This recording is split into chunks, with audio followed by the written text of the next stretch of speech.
ಶಶಿಧರ್ ಕೋಟೆ ಅವರು ಮೂಲತಃ ಎಲ್ಲಿಯವರು? ದಕ್ಷಿಣ ಕನ್ನಡ ಜಿಲ್ಲೆಯ ಸುಳ್ಯ ತಾಲೂಕಿನ ಕಳಂಜ ಗ್ರಾಮದ ಕೋಟೆಯನ್ನು ಪುಟ್ಟ ಊರು. ಅಂದರೆ ಶಶಿಧರ್ ಅವರು ಅದ್ಭುತವಾಗಿ ಹಾಡ್ತಾರೆ ಅಂತ ಮನೆಯಲ್ಲಿ ಗುರುತಿಸಿದವ್ರು ಯಾರು ಅಂತ? ಅಪ್ಪ ಅಮ್ಮ ಇಬ್ಬರೂ ಕೂಡ ಅಂತ ಹೇಳ್ಬೋದು. ಸುಮಾರು ಜನ ಹೇಳೋದು ಉಂಟು, ನಿಮ್ಮ ನೋಡಿದ್ರೆ ಯೇಸುದಾಸ್ ನೋಡ್ದಂಗೆ ಆಗುತ್ತೆ. ಹರಿವರಾಸನಂ ವಿಶ್ವಮೋಹನಂ. ಅಂದರೆ ನೀವು ಆಗಿನ ಕಾಲದಲ್ಲಿ ಕಾನ್ಸರ್ಟ್ಗಳನ್ನು ಮಾಡ್ತಿದ್ರಾ? ದೇವ್ರದ ಇನ್ನೂ ಒಂದು 5,000 ಕಾರ್ಯಕ್ರಮ ಮಾಡೋ ಭಾಗ್ಯ ನನಗೆ ಸಿಕ್ತು. ಯಾವುದೇ ಕ್ಯಾಸೆಟ್ನ ಮುಂಭಾಗ ನೋಡಿದರೆ, ಮುಖಪುಟ ನೋಡಿದರೆ ಶಶಿಧರ್ ಕೋಟೆ ಅವರ ಫೋಟೋ ಇರೋದು. ಹರಿನಾರಾಯಣ ಹರಿನಾರಾಯಣ ಎನು ಮನವೇ.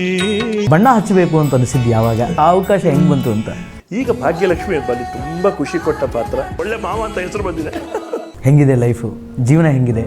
ಎಲ್ಲಿ ಹೋಗಬೇಕು ಸರ್, ನಾವು ಎಲ್ಲಿ ಹೋಗಬೇಕು?